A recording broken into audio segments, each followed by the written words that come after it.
Okay, started playing with some scrap metal on the C10, and this is kind of what I came up with. Something sort of like this. It would be like a little divot type thing.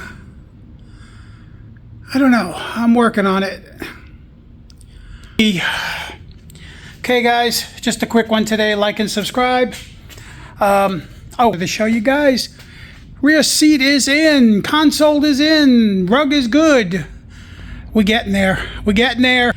Like I said, like and subscribe, guys. We'll see you guys on Monday.